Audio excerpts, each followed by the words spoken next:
শুরু করছি রেয়া Martin question ব্যাংকের ক্লাস 7-এর সেট নাম্বার 3 এর সেকেন্ড সামেটিভ এভালুয়েশনের অংশটি। তো আমাদের এখানে সিনে আছে, সিনের অংশটা আমরা পড়ব না। আর যদি সবকটা পোর্শন পড়া হয় তাহলে অনেকটা লং হয় ভিডিওটা, তো বোরিং হয়ে যায়। তো নাম্বার 1-এ যে অংশটা আছে সেখান থেকে আমরা আঙ্কেল পজারের থেকে নেওয়া হয়েছে।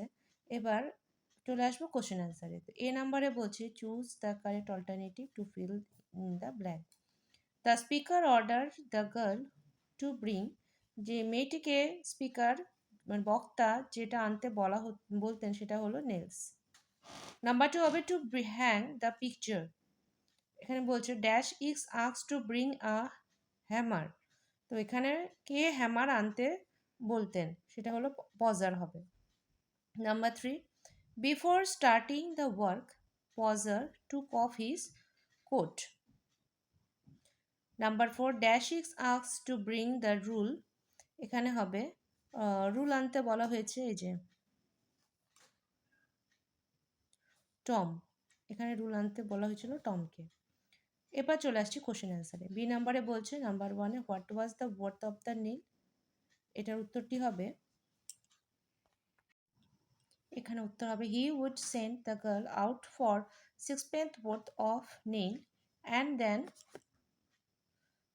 one of boys after her to tell what size to get. আমাদের উত্তরটি এখান থেকে এতখানি হবে, এটা হবে হচ্ছে 1 নম্বরে। নেক্সট নাম্বার 2 বলছে list the things uncle Podger needed to hang the picture. এখানে কি কি জিনিস আনতে বলেছে? 6 pence of nail, hammer and rule. Number 3 বলছে who was asked not to go anywhere and why. এখানে হবে Maria was asked to not to go anywhere, এবং কেন? কারণ হচ্ছে Pozzer want some bodies to hold. এখানে আয়ের জায়গায় হবে Pozzer. Pozzer wants somebody to hold him the light. এখানে মেয়ের জায়গায় হিম করে দিবে him the light. When the girl come back she must go out again for A bit of light cord. হয়ে গেল। এরপর চলে আসছি নাম্বার 2-তে। নাম্বার 2 এর যে কবিতাটি আছে সেটা ভেগাবন্ড থেকে নেওয়া। এবার চলে আসছি আমরা কোশ্চেন অ্যান্সারে। এ নাম্বারে বলছে the poet seeks the life of an, এটা vagabond. Number 2, vagabond desire his life in the lap of the nature to be eternal.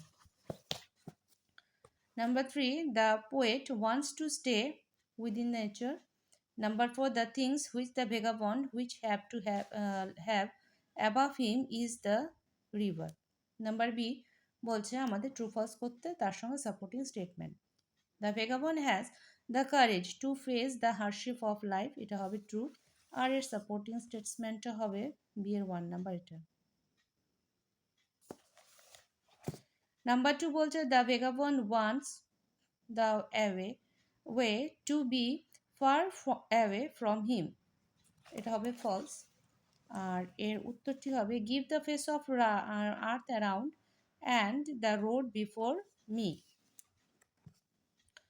Number 3, the poet wants to sleep in the grass, এটা হবে false. এর supporting statement হবে bed in the bush with the stars to see. এবার হয়ে গেল আমাদের সিনের অংশ। এবার পড়বো আমরা আমাদের আনসিন। আনসিনটি পুরোটা পড়ে আমাদের বুঝতে হবে। বলছে Netaji Subhash Chandra Bose was a very good student. Netaji Subhash Chandra Bose একজন ভালো ছাত্র ছিলেন। He always scored his highest mark in the examination. তিনি সবসময় পরীক্ষায় ভালো নাম্বার পেতেন।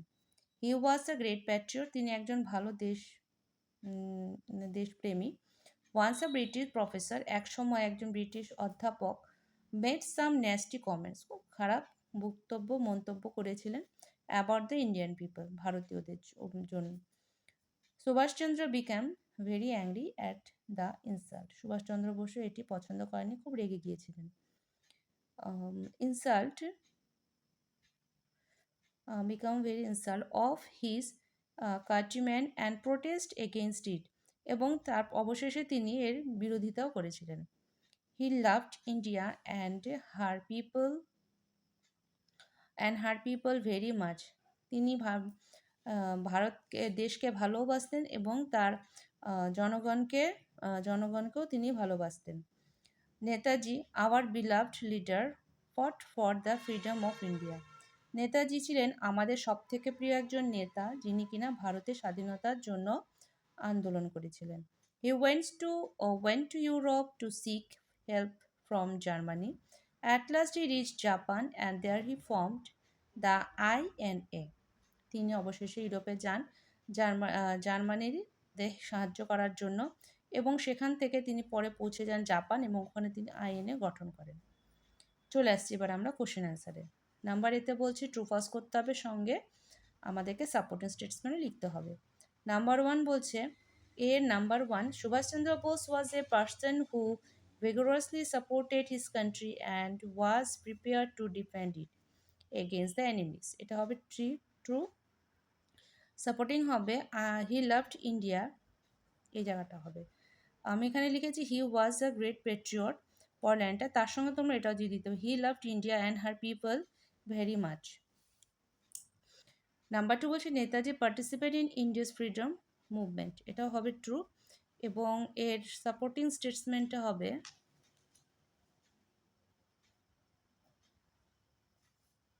এই যে এটা, he went to Europe to seek the help from Germany, at last he reach Japan and there he form INA.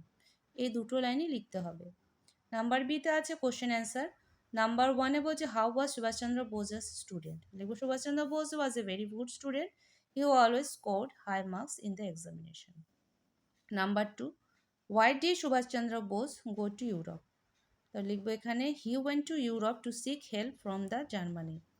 Number three, what did Subhash Chandra Bose from in Japan, তো লিখবো Subhash Chandra Bose reach Japan and there he formed the INA. হয়ে গেল। Next grammar and vocabulary. এখানে suffix আর prefix add করতে বলা হয়েছে।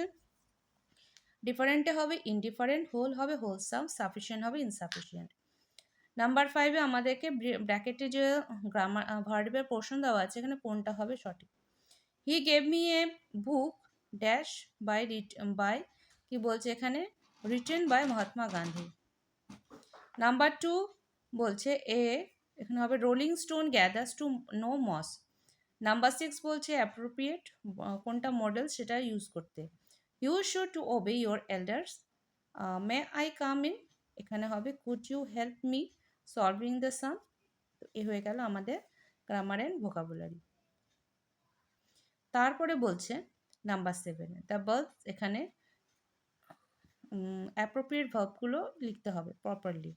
The birds are chirping, now বলছে যেহেতু, সেই জন্য এখানে বার্ডস আর চিপিং, মানে এখনও তারা কিচিরমিচির আওয়াজ করছে, সেই জন্য আর চিপিং বসলো। Number two, the maid washed the plates yesterday. তো হয়ে গেল আমাদের শেষ।